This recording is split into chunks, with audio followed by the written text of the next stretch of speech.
ODC3 वाणाचा हा शेवगा आज 17 एप्रिल 2026 90 दिवस पूर्ण या प्लॉटला हे अशा पद्धतीने डेव्हलप झालेला। आता ओळीतील अंतर 12 फूट, 2 झाडातील अंतर 4 फूट हे या पद्धतीने असं ठेवलेलं आपण।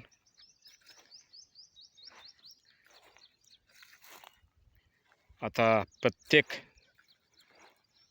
तिसरं झाड दुसरं झाडाने डिऱ्या टाकणं चालू केले आहे अशा पद्धतीने।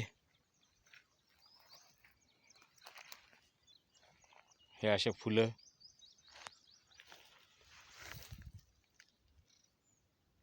डिऱ्या बारीक सेटिंग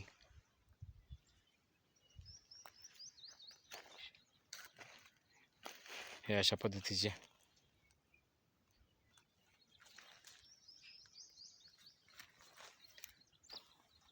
आणि आज आपण इथे हे समोर दिसते ते शेणखत, असं 2 ट्रॉली शेणखत भरलेलं होतं।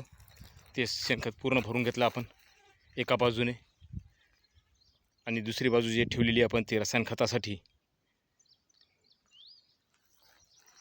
रसायन खत भरणार आहोत। पलीकडच्या बाजूने आपण शेणखत भरून घेतलं आणि अलीकडची बाजू ड्रिपरच्या खाली आपण रसायन खत भरणार आहोत।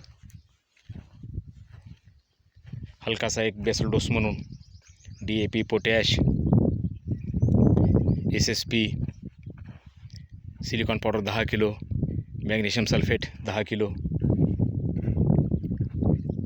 भले आपल्याला याच्यात आज बहार घ्यायचा नाही, पण जर जून महिन्यात याला 5 महिने कंप्लीट होता 17ला झाडा स्टोरेज राहिलं, चांगलं झाड राहिलं, पाणी पाऊस जर कमी झाला तर नक्कीच याची शेंग तुटेल।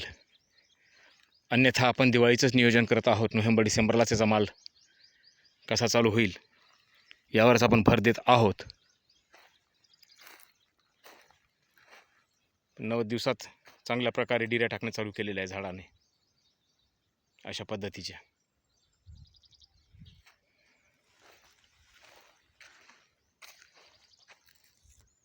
त्यामुळे बियाणं क्वालिटीचं लागते। आणि आता जे नवीन शेवगा शेतकरी आहेत त्यांची लावायची इच्छा आहे त्यांनी किमान ज्यांच्याकडे बियाणं उपलब्ध असेल त्यांच्या प्लॉटला व्हिजिट करूनच नंतर बियाणे घ्यावे। व्हिजिट केल्याच्यानंतर तुम्हाला प्लॉटला गेल्याच्यानंतर बरीच माहिती मिळते जुन्या शेवगा बागायतदाराकडनं, आणि बियाणंसुद्धा त्यांचं क्वालिटीचं आहे किंवा नाही ते सुद्धा समजून येते। म्हणून प्लॉट व्हिजिट केल्याच्यानंतरच बियाणं सिलेक्ट करणे क्वालिटीचं